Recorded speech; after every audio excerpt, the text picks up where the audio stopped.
Saalbach Hinterglemm ski circus is a huge ski resort in Austria, in the Salzburg region. According to promotional materials, it has 270 kilometers of slopes. It is located quite low. There are no very high peaks or glaciers here. However, it offers long, very attractive runs scattered over a vast area. It might be a disadvantage to some, but for others it's a clear plus. It is located in two valleys, but mostly around two towns, from which it takes its name, Saalbach and Hinterglemm. An interesting feature here is the loop you can make around the valley without repeating slopes. It is very easy. We basically ride only on blue runs, and completing this loop will be the main part of the film. We start early in the morning in the town of Leogang, which is in the adjacent second valley, Leogang.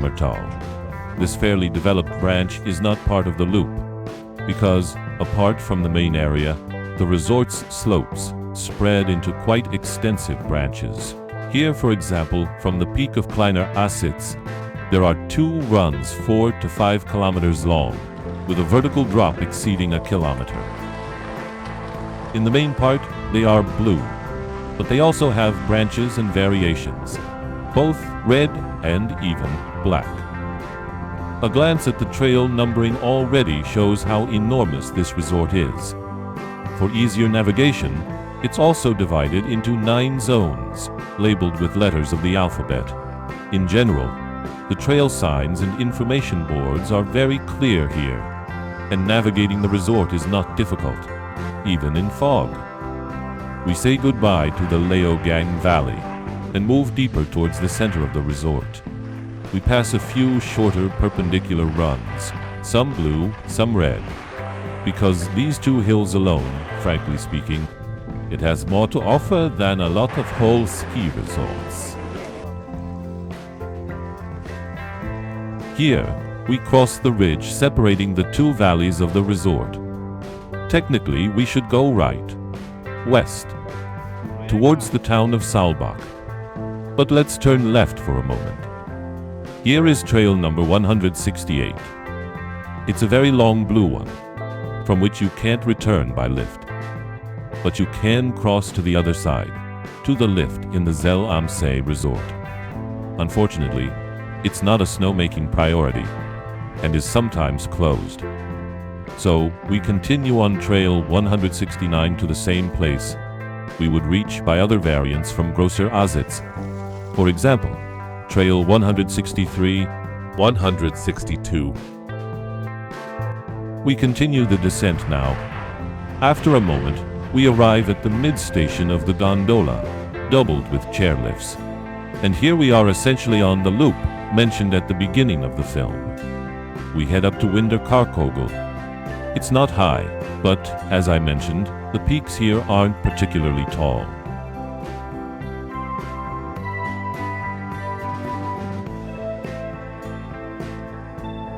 And we start descending the very long trail 166.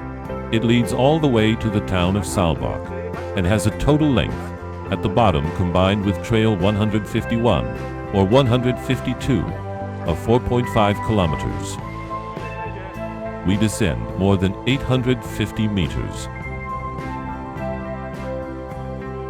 And it's exactly this trail that gives us a chance to say a few words about one of the characteristics of this resort. It has a lot of really great trails, some in Saalbach, others in Hinterglemm, nice tough reds in Fieberbrunn, and easy long blues in Leogang. And between them all we have to move using these transit routes. There are quite a few flat sections with a ski road character. We constantly cross downhill trails, which isn't fun for us or for those coming from above. Many people will find these transits simply annoying, but on the other hand, if someone enjoys just ski touring around, then this resort is great. It's not exactly like the Sella Ronda. It lacks those views, but it's just easier. In most cases, while transiting, we don't have to leave the blue runs. The total descent length on the loop we're skiing is 24 kilometers. and the total vertical drop is 4.3 kilometers. That's slightly more than the Sella Ronda. Meanwhile, we've arrived in the town of Saalbach. We cross the road. We squeeze through the crowds of learners here. And finally, we arrive straight at the door of an elevator? Yes, it's slightly better solved here than the stairs in the Sella Ronda. Either way, we have to walk through the town's promenade. It has its charm. On the other side, we also get into the elevator. There are 3 quite spacious ones here, and we pass directly into the gondola. In my opinion, this part of the resort is the least pleasant. Not that the trails here are worse. The problem is, it's the most crowded part of the whole resort. No, it's not like Leogang in Poland. You generally don't stand in line here.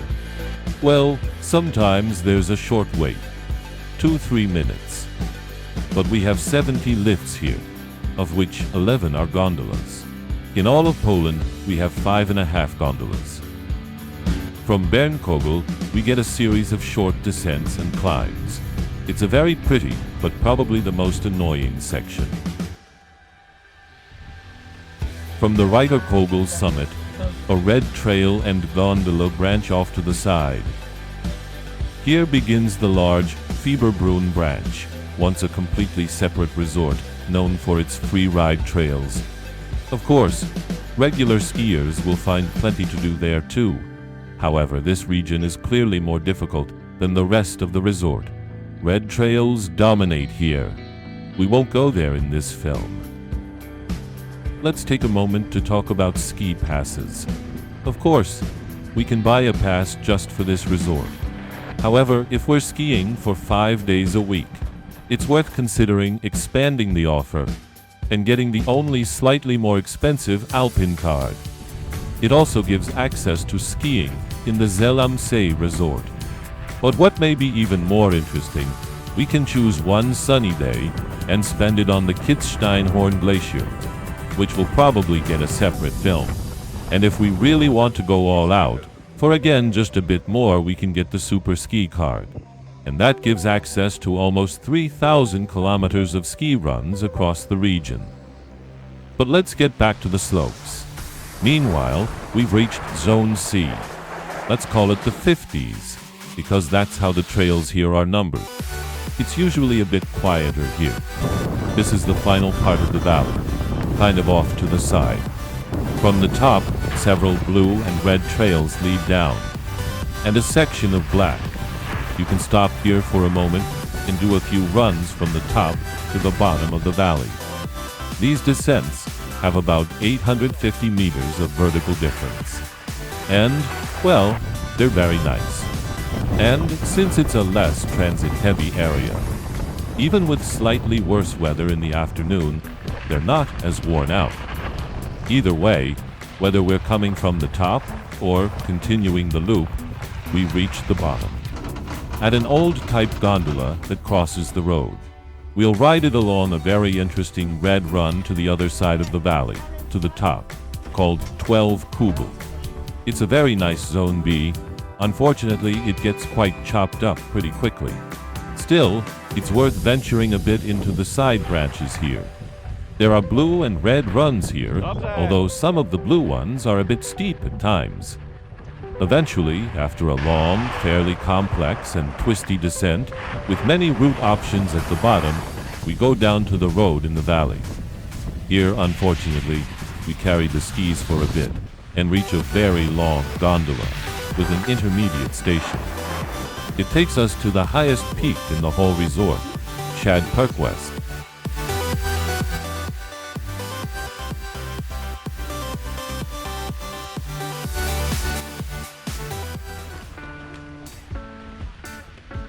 Well, the not quite 2,100 meters isn't that impressive, but we have to admit that the view from here is beautiful. This is where the last, but in my opinion, the coolest run of the whole loop begins.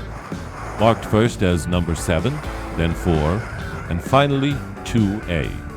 It's nearly 6 kilometers long, with a vertical drop of over 1,100 meters.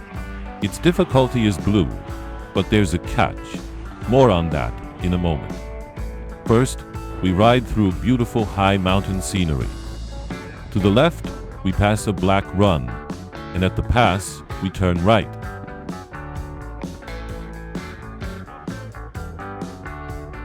Lower down, the slope turns into a traverse along a ski road, and we reach the lower station of a chairlift. Until recently, there was a problem here. You couldn't go straight through. You had to either hike a bit or take the lift up. But recently, they've fixed it, and now you can just go straight. From there, the run is a typical, gentle, pleasant blue. It winds gently with a few slightly steeper sections before softening again into easy passages. One important note here.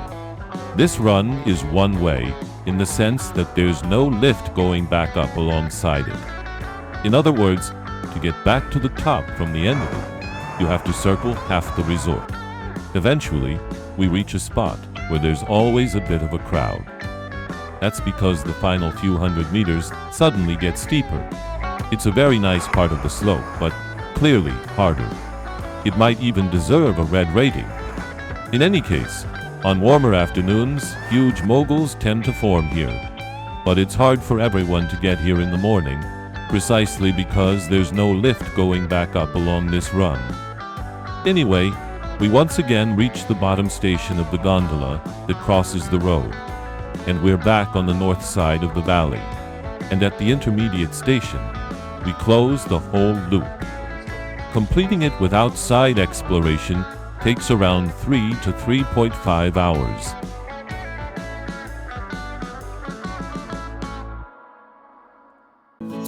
Finally, a few practical notes. And something about the cuisine. As in every resort, there's a plethora of pubs and eateries here. According to the resort, there are about 60 of them. The menus are varied. Depending on the place, you can order different specialties, but of course, local cuisine dominates. That means you can fill up on wurst and wash it down with beer. You can also get dumplings, either as a main course or as a sweet dessert. There's one thing worth remembering though. In Austria, just like in Germany, digitalization is progressing slowly, and there's no guarantee that even in a larger restaurant you'll be able to pay by card. In most, of course, you can, but it's always good to carry some euros with you. Time for a summary. Saalbach Hinterglemm is a very good resort, especially family-friendly and great for less experienced skiers. Of course, there are steeper Olympic-level runs here, but you have to expect that they're often far apart, and you'll have longer transfers between them. Also, remember that the resort is quite low altitude, so in today's mild winters, you either have to hope for a cold spell, or, as in life, hope to be lucky. If you enjoyed this, give it a thumbs up and, better yet, subscribe. It helps gather energy to edit the next videos. See you next time.